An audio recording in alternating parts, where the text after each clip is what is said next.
Peace be with you. Continued. Out to Save the World with Stephen Gaskin. Continued. He talked about the power of truth. He said, weed doesn't get you high, the truth gets you high. I knew he was telling the truth because I had smoked good weed with folks who were not being straight and felt weird and bad. Nothing close to high, even though the weed was really good and strong. The high and the low is in the vibration, in the people, not in the object. So I knew what he was talking about. For myself and for many, the keynote of Stephen's message was, whatever you pay attention to is what you get more of. Pretty much the same thing as Jesus said, as you sow, so shall you reap. Only he said it like a hippie. That's all. He didn't think he was Jesus or anybody. He just was he used to say, I'm not a leader, I'm just a teacher. If you lose your leader, you're leaderless. But if you lose your teacher, hopefully he taught you something that'll get you through. So, just so you know, I wasn't following some crazy man. He wasn't perfect, but he was way ahead of most of us in his understanding. Continued. But we were city folks. And sowing and reaping were merely concepts to most of us, not realities. We got our food from the market, not from the earth, most of us. So Stephen's simple yet profound rewording of many other basic truths made it much easier for us to wrap our brains and consciousnesses around, and it fed our souls and spirits. He broke it down, the truth, into digestible components for his peers, a great gift, and much appreciated. He said things like, if things are 98 bad and 2% good, no problem. Concentrate on the 2%. He gave us all hope. Remember, Vietnam was going on. It was raging. It was raging. And the government, and Nixon was president. And it was like that was as bad as it ever was then. It was like Trump now. Nixon was about as bad as it ever was at that point. And he was president. Vietnam was going on. And Stephen was saying stuff like, if things are 98% bad, 2% good, concentrate on the 2%. And so he gave us all hope, something positive to focus on in a time of unjust war and moral darkness in our country. Aside from the light he and others shed at the time, that darkness has only gotten darker. I understand now what I did not before. Allah is allowing things to unfold as they are on earth in his wisdom and for his purpose. Allah has it all completely covered. After Stephen and the caravan rolled out of Colombia, I knew what I had to do. I dropped out of college. A week later, I got a letter from the draft board along with a new draft card with my new classification, 1A, cannon fodder. They didn't waste a minute. I read the card very carefully, one intensely thoughtful night, and sent it back to them. Because on the back of it, it said it was their property. It said property of the United States government. And in the state of mind I was in, I said, well, I was looking at the card going, well, this says it belongs to them. So I stuck it in an envelope and I sent it back to them.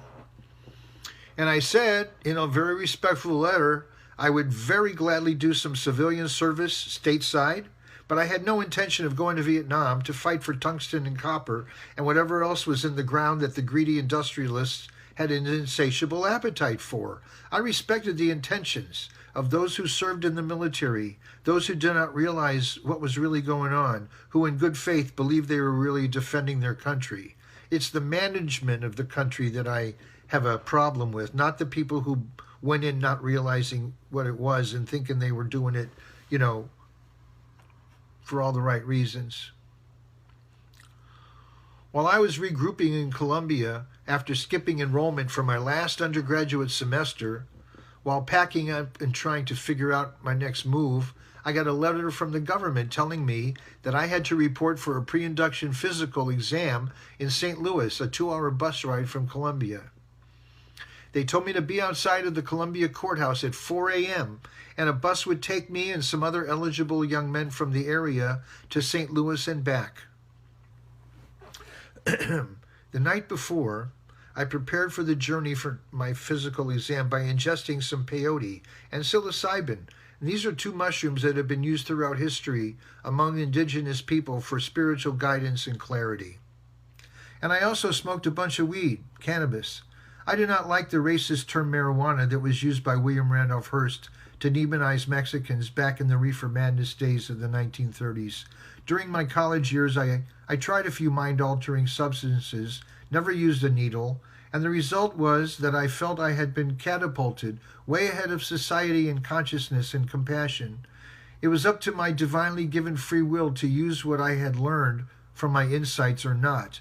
It didn't make me feel like better or superior. It wasn't an ego trip at all. If anything, ego would kill it. Ego would completely destroy the experience. This was not an ego trip. I was just trying to get closer to everything good and true. I've always tried to use all that has been given to me in right action for the highest good.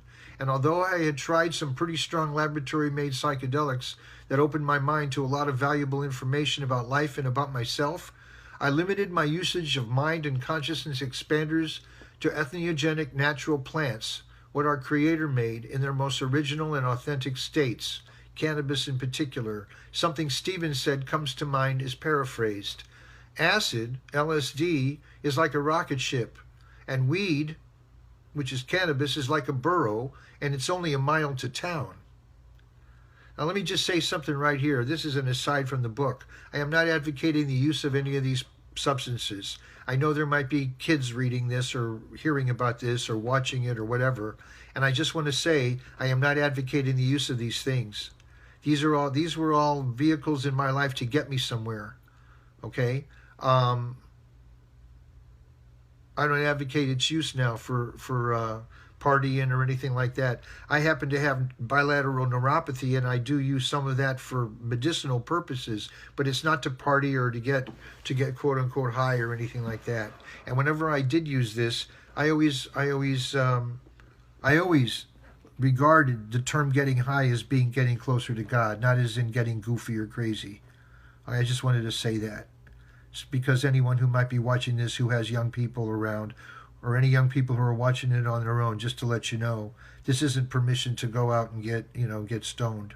It's not like this. It's not about that. Okay. At present, I do not use any external substances for consciousness expansion, natural or synthetic. It's not part of Islam.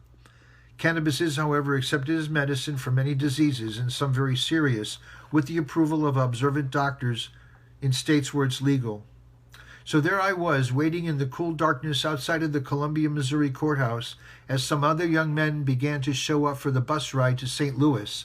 This was for our exam, for our it's called pre-induction physical, okay?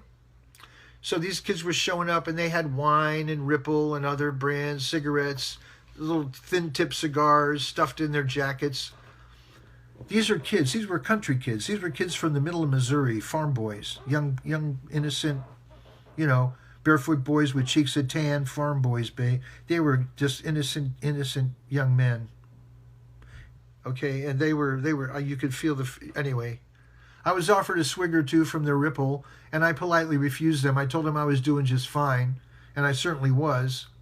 I was blessed with the capacity to be high as a kite, as in God Most High, in a state of realizing I'm always in the presence of the Holy One, assisted by Allah's nature, and still be able to function in normal life.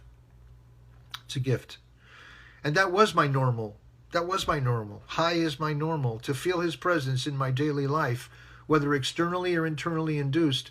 And that was why I took those substances in the first place, to help me feel Allah's presence, not just for grins and giggles. Although, when you feel Allah's presence, sometimes it does make you grin and feel good. But it's not some of that stupid kind of stuff that they depict in the media. And anyway, we all got on the bus. Here we are. There's a bunch of young kids and young men in St. Louis getting on a bus in the middle of nowhere, in the middle of Missouri, which is a pretty isolated place back then in the mid-'60s, Columbia. At the courthouse, this bus pulls up in the dark, 4 a.m., Greyhound bus. It was chartered, I guess, by the government to bring a bunch of young men to St. Louis, which is 2.5 hour ride to go get our pre-induction physical. Okay, that's them setting the mood. And all of them everyone's jittery and nervous, and they all got their little stash of whatever with them, and I'm feeling no pain, and we're all getting on the bus. We all got on the bus.